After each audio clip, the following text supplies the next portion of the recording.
Hey, thanks so much for joining us here on 9 News Plus. I'm meteorologist Chris Bianchi, joined by my fellow meteorologist Cory Reppenhagen for a bit more on not only the snow that we're potentially going to see here in Denver, but also what we're going to get up into the mountains, which could be a pretty hefty storm up in the mountains. And we've kind of got a stormy pattern here that we really want to get into. A lot of high impact weather for many of us. So, generally speaking, I want to go over the weather with Cory in a bit more detail. So, Cory, thanks so much for joining us here today. And I guess the first question I want to ask you is kind of what's your top line takeaway from not only the snow chances over the next few days, but weather-wise? What's your kind of big takeaway as we head through Wednesday in particular?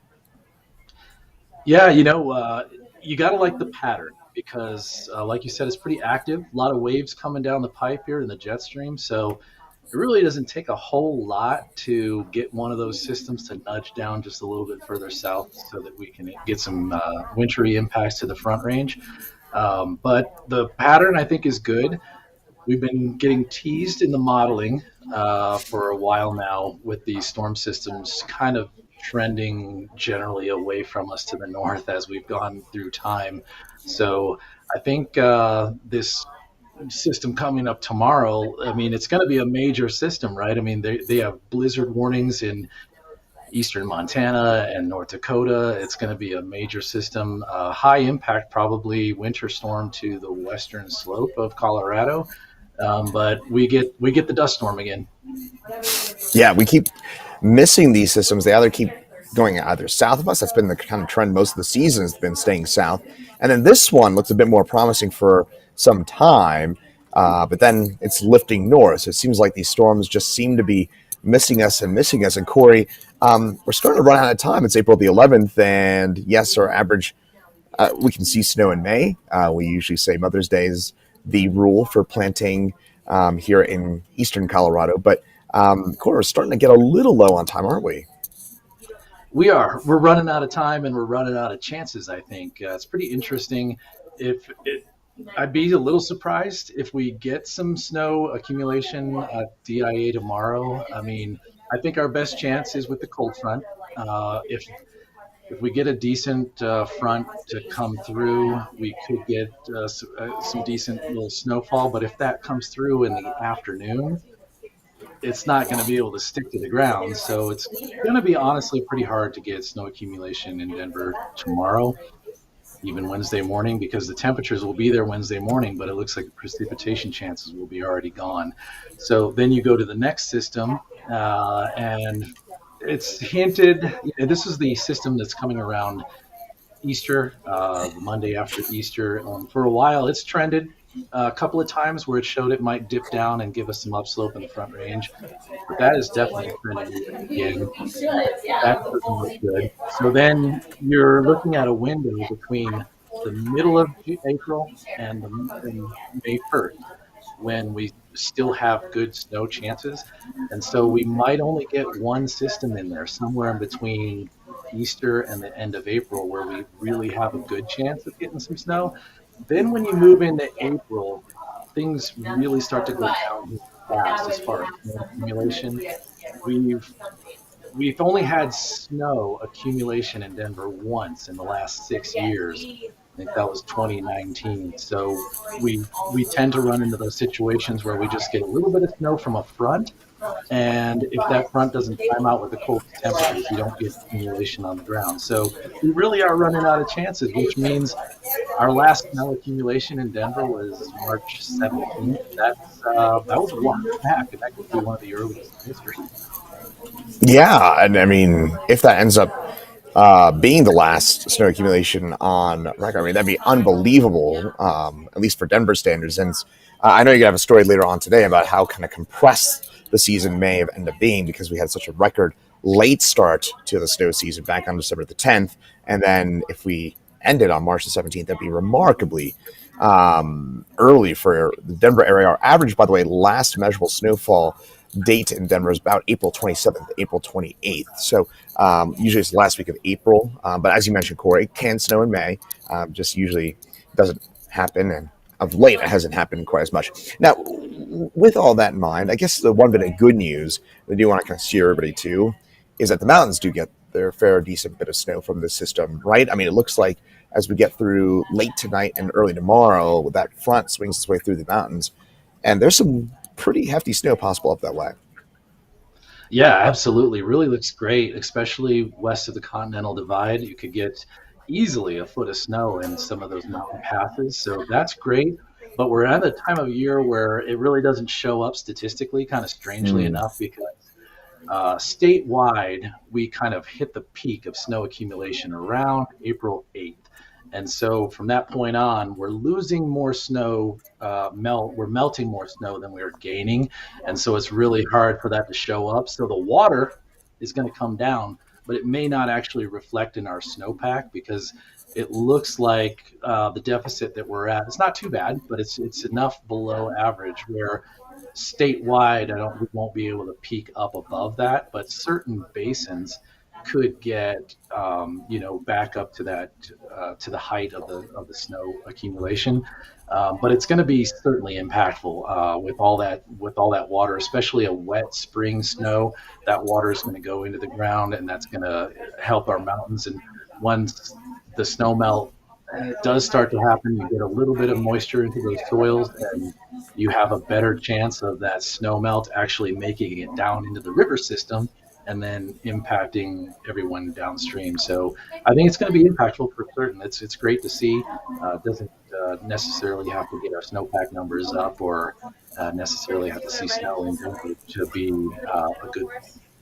That's true. No, it doesn't have to be in Denver. And of course, Denver in the Front Range, we've had a fair bit of precipitation going back to the start of the calendar year, closing on 3 inches of total precip since January the 1st. But I kind of talked about it there as well, Corey. You mentioned that we haven't had snow since March the 17th. I believe we've only had a few hundredths of an inch of precip since then. Unfortunately, things starting to get a little dry down here again, aren't they?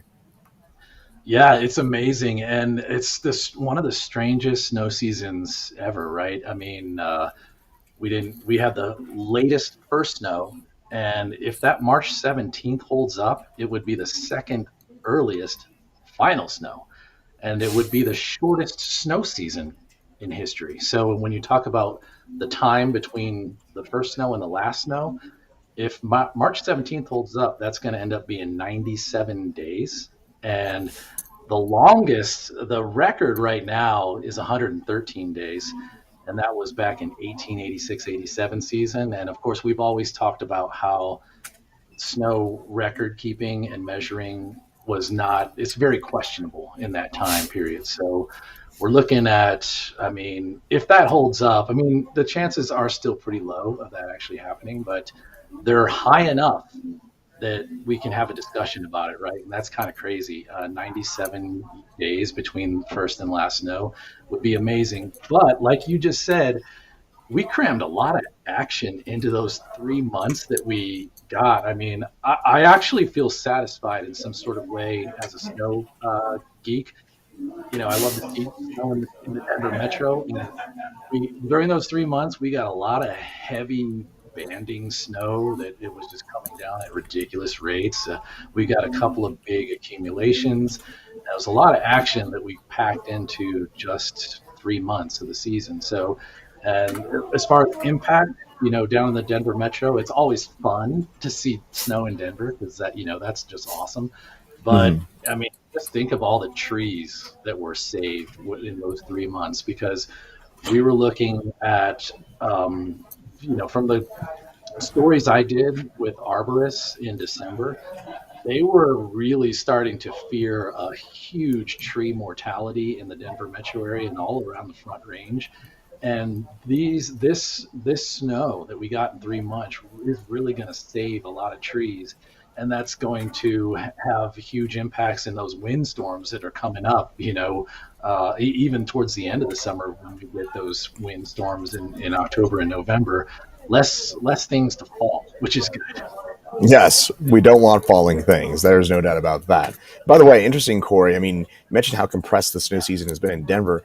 Even though the mountains have gotten consistent snow before and after Denver did, obviously. I think one thing that's also striking is basically the mountains got all their snow in 3 weeks from late December through mid January, right?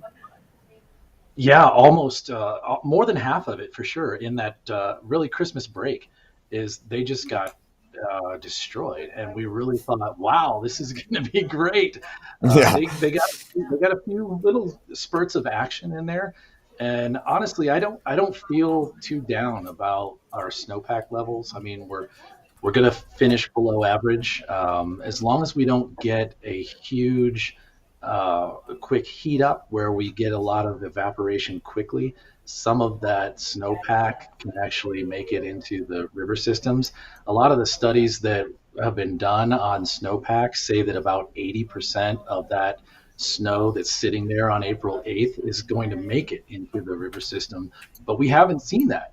It's really Hmm. started very noticeable in 2020, where we were expecting good snow melt, and when the snow melted, it all evaporated or went into the dry ground. It never really made it to the river system. So to have that impact, especially when we're talking about our water supply, we need to have that snow melt make it to the river. Well, fingers crossed that we do get that and avoid that big heat up. I guess final thoughts here is that this week, again, mountains get their snow down here. Even though last week it was looking like we were going to get a pretty decent storm potentially here in the Denver area, it doesn't look like we're going to get much, if anything, from either of these storms, the one tomorrow and the one this weekend, right? Exactly. And I think it'll be an interesting storyline weather-wise to just kind of follow through the month of April, because even the Climate Prediction Center's monthly outlook had a pretty high chance for the Front Range to get above average precipitation, which is a little bit more than an inch. And so that we were really counting on that Tuesday storm coming up tomorrow to be a good portion of that. And if DIA ends up getting less than a tenth of inch of rain with tomorrow, that's going to put a huge hurt on us, because then we're going to be having to look for a major system that's going to bring more than a half inch of water to us in one day. And once you get late into the month, that doesn't look like it's going to happen. In Denver with only a 1/100th of an inch of precipitation officially since the start of the month. So April normally, as you mentioned there, Cory, I mean, this is the primo months normally. We expect March, April, May to deliver June as well, with precipitation that carries over into the typically drier summer months, more hit or miss monsoonal summer months. But it doesn't look like too much of that on the horizon. But hopefully here we get a little overachiever for us tomorrow, and hopefully get some decent snow in the mountains as well. But Cory, appreciate a few minutes of your time and your insight on this upcoming couple of chances of snow and kind of a broader climatological look as well. Thanks so much. Cool. Thanks. Always great chatting with you, brother. Yeah, good to chat with you too. Thanks, Cory. Yep. Take care.